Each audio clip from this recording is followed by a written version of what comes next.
Doreen Courage, our next speaker, is an advocate for female victims and survivors of domestic violence. She empowers female victims and survivors of domestic violence to break through their self-doubt so that they can courageously recreate a life of safety, certainty, and security. Today, Doreen is presenting on courageously stamping out domestic violence, how to recreate a life of safety, certainty, and security. Please join me in welcoming Doreen to the stage. Are you one of 138,000 domestic violence cases that police attended in Queensland in the last year? How many of you here are a victim or a survivor of domestic violence? How many of you here know someone who is a victim or survivor of domestic violence? Did you and or the person that you know report your situation? Wow, when I look at the numbers of hands that came up, that's way too many, don't you think? Way too many women who don't know how to recreate a life of safety, certainty, and security. Domestic violence is violence committed by someone in the victim's domestic circle. This includes partners, ex-partners, immediate family members, or other relatives and family friends.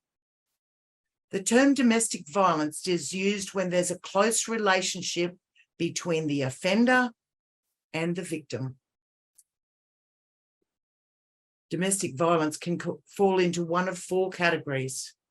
Number one, physical violence, which is hitting, punching, choking, or the use of a weapon. Number two, sexual violence, rape, penetration by objects or unwanted touching. Three, emotional or psychological abuse, which is intimidation and humiliation. Or four, coercive control, controlled access to finances, monitoring movements, isolation from family and friends. If you resonate with one of these, or maybe even all four, I see you, I hear you, I feel you. That was me too. For over 3 decades, I was a victim of domestic violence. And as a survivor, and in my capacity now as an advocate for female victims and survivors of domestic violence, I've taken my knowledge, my skills, and my extensive lived experience and developed a program which empowers these women to break through their self-doubt so that they too can courageously recreate a life of safety, certainty, and security. In a 2016 report conducted by the Australian Institute of Health and Welfare, 1 in 6 women suffer domestic violence. 1 in 5 women suffer sexual violence, and 1 in 4 women suffer emotional abuse. Imagine having to decide which long sleeve shirt you're going to wear on a steamy tropical morning when you know you've got a gash or a bruise that you need to cover, because the judgment and the shame and guilt of anybody guessing what's going on behind the green door is just too much to bear. And when you're already at rock bottom, that's just too much.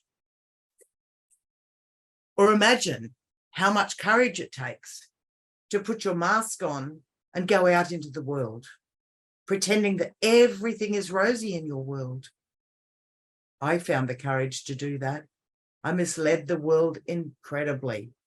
My family, my friends, everyone in my community, really, doctors, nurses on the occasion that I had to visit the hospital. I convinced them all that my world was amazing. Oh, the lies that I told. I recall so many nights crying myself to sleep, and one can become very, very accomplished at sobbing mercilessly in the very quietest way. I cried because I was in pain from the punches,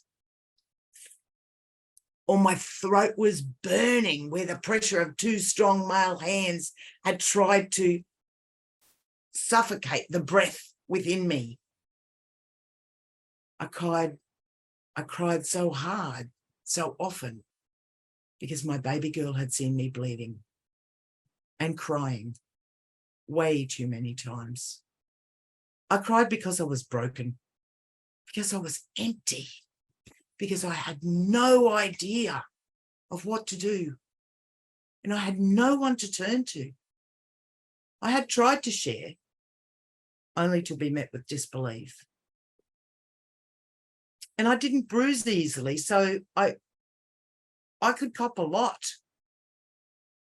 And there was rarely any evidence.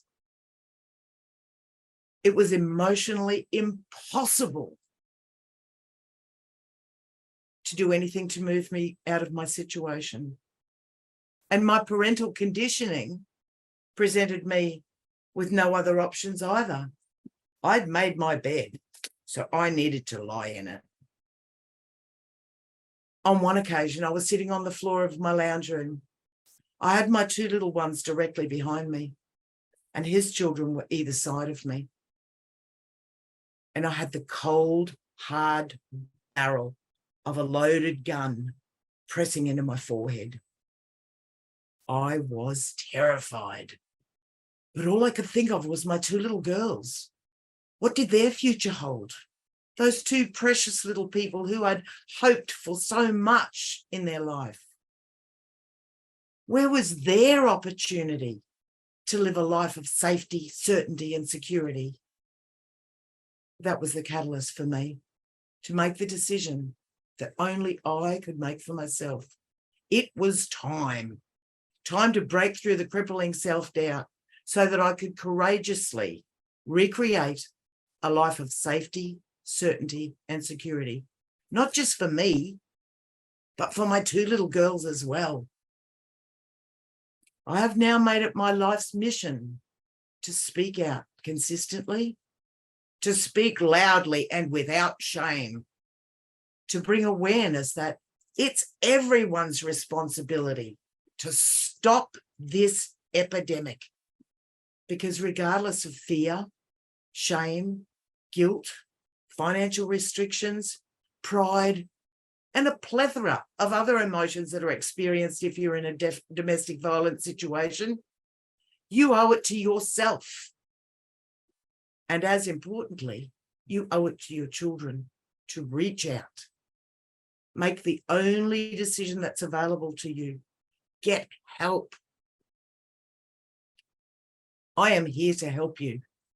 My program empowers female victims and survivors of domestic violence to break through their self-doubt so that they too can courageously recreate a life of safety, certainty, and security.